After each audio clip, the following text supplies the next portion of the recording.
ඔයා හොඳ වෙලාවට ආවේ. නැත්තම් අපිට මේ එක්කෙනෙක්ව ඉස්පිතාල ගෙන යන්න වෙනවා. ඇයි ඒ? අනේ මේ නිකන් ඉන්න. ඔයා හිතුවද අපේ රටට තුවාල වෙයි කියලා? මේ ඔයාලට වැටෙන්න පන්න නැතුණාට අපිට හොඳට වැටෙන්න පන්න තියෙනවා. අපෝ මේගොල්ලෝ නිකන් සීයලා වගේනේ. මේ ඇත්තටම සමීර ආවේ නැද්ද? ආවනම් ඉන්න එපා. පේන්නේ නැද්ද?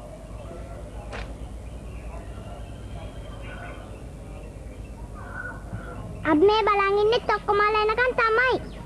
මම මේ එන ගමන් සමීරලා ගෙදරටත් ගිහිල්ලා යාවේ. ඇන්ටි කිව්වේ දැන් සමීරයිලා ගොඩක් වෙලයි කියලා. කොයිති මේ ආවේ නැහනේ. එතකොට කොහෙ ගිහිල්ලාද?